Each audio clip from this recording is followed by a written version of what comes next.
So in this video, I'm going to share a little bit of my story, where I started, where I am now, so you guys can get to know me a little bit. And I think I have a pretty interesting story, and there isn't many people that can relate to it. So I think it's a little bit unique, um, especially in this space. So in the online money space, info, entrepreneurship. So this is a story about how a kid born in a war-torn third third world country, it's a little tongue twister to say, went from having absolutely nothing to building his own agency and working with seven-figure clients. Yeah, my name is Kareem. I'm that kid. That was my start. That was my start. Pretty much a war zone. Hearing bombs blow up and running to my mom crying because the house is shaking, window shattering. I'm scared, like what's going on. I'm a little kid. I'm a little kid. So yeah, that was reality. Like, quick side story. There was multiple times where I could not be here right now. There was a time where I could have lost my vision because when the window was shattered, I still remember this vividly. The pieces of glass is like going by in slow motion, just everywhere. But for some reason, somehow it didn't hit me. The only explanation to that is God. So I'm blessed. Now, we're going to fast forward a few years. We moved to a new country, starting over from zero. Imagine being a kid, having to rebuild your entire life from scratch, leave family behind, friends behind, learning a new language, and adapting to an entirely new culture. That was me. At a very young age, I had to deal with that. And shout out to my parents. First of all, without them, I wouldn't even be here and have the opportunities that I have. So, mom and dad working nonstop just to pay the bills. They gave up on their life pretty much, gave up on their dreams and their purpose. So, me and my brother can have a better opportunity and have more opportunities than what they had growing up. So, shout out to them. They're the goats for you. Now, we moved around a lot. We moved here.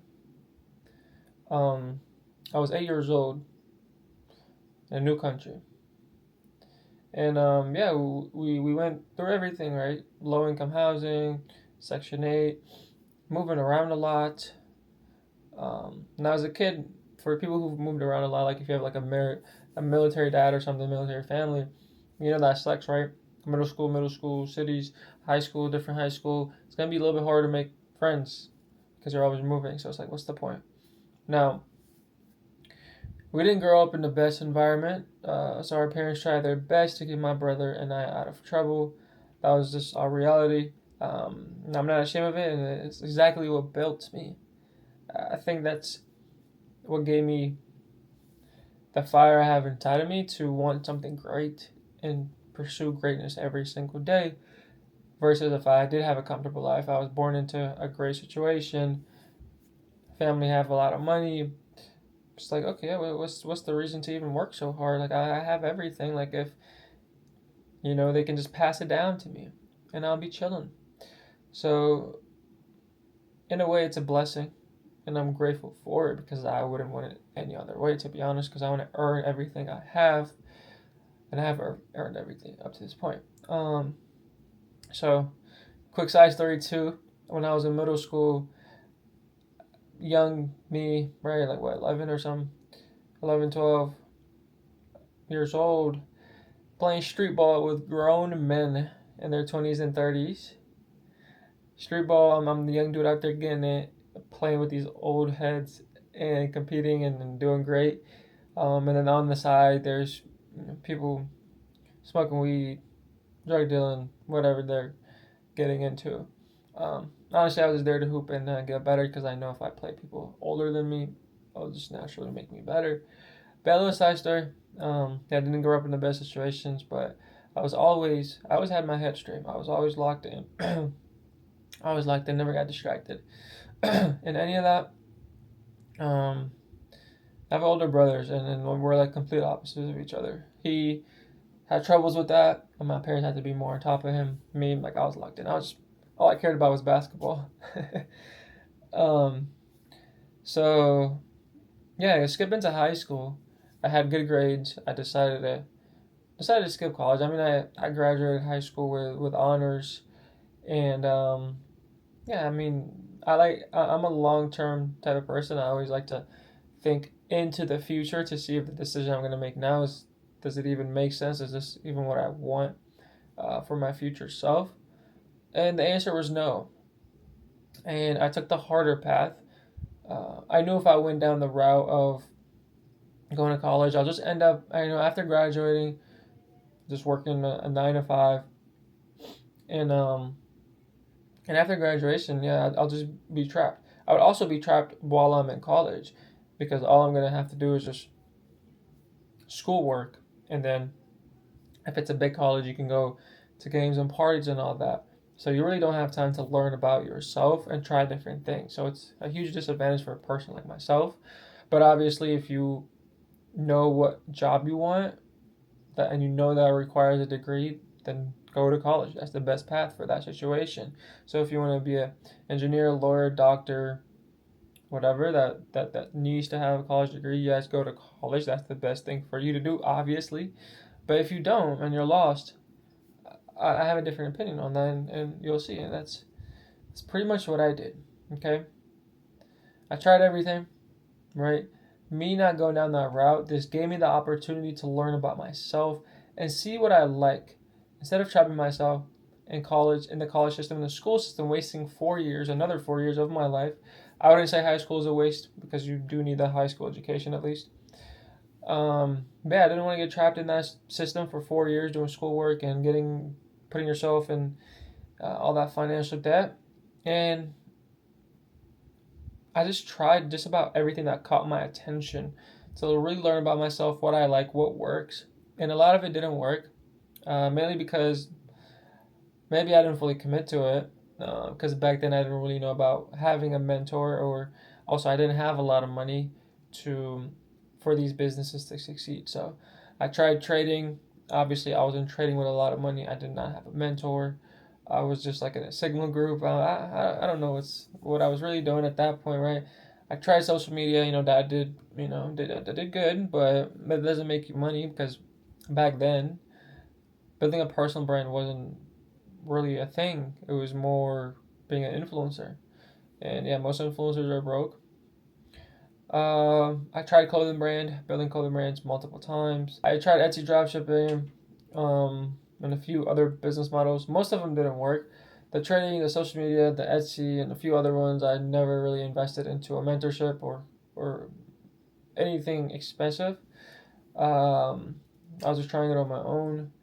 And the clothing brand stuff, I did invest into a mentor, but really running a fashion brand and to be successful in that space is the hardest business. Literally the hardest business in the world to be successful in.